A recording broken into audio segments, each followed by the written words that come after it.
avec plaisir sur l'invitation de Viva qui m'a proposé de vous lire deux passages en lien avec la France. Alors nous sommes à 2 pas de la Bastille,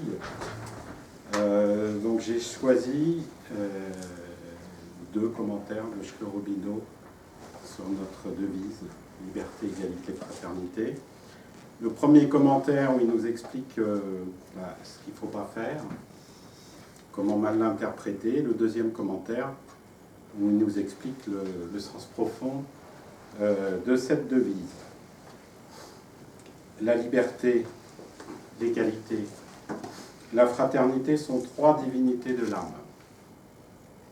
Elles ne peuvent pas vraiment se réaliser par les mécanismes extérieurs de la société, ni par l'homme tant qu'il vit seulement dans l'ego individuel et dans celui de la communauté.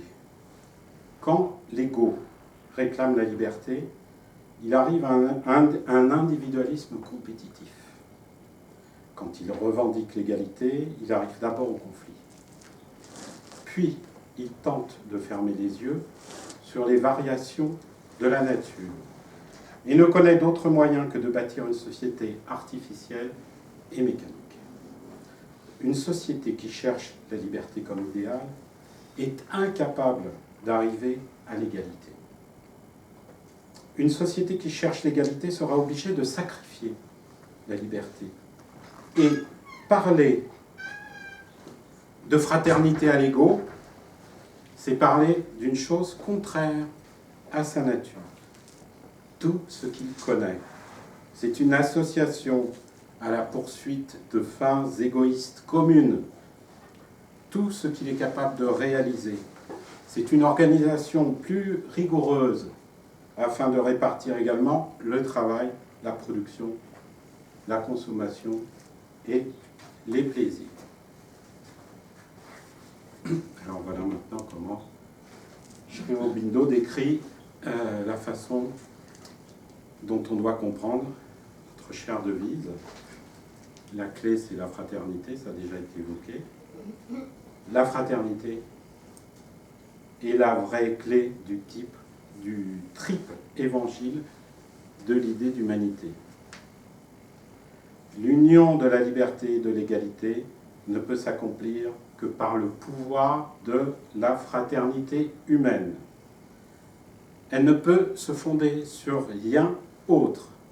Mais la fraternité n'existe que dans l'âme et par l'âme. Elle ne peut exister par rien autre, car cette fraternité n'est pas affaire de parenté physique, ni d'association vitale, ni d'accord intellectuel. Quand l'âme réclame la liberté, c'est la liberté de se développer, de développer le divin dans l'homme et dans tout son être. Quand elle réclame l'égalité, ce qu'elle veut, c'est cette même liberté également pour tous, et la reconnaissance d'une même âme, une même divinité dans tous les êtres humains. Quand elle cherche la fraternité, elle fonde cette égale liberté de développement sur un but commun, une vie commune, une unité de pensée et de sentiment, elle-même fondée sur la reconnaissance de l'unité spirituelle intérieure. En fait, cette trinité constitue la nature même de l'âme, car la liberté, l'égalité et l'unité sont les attributs éternels de l'esprit.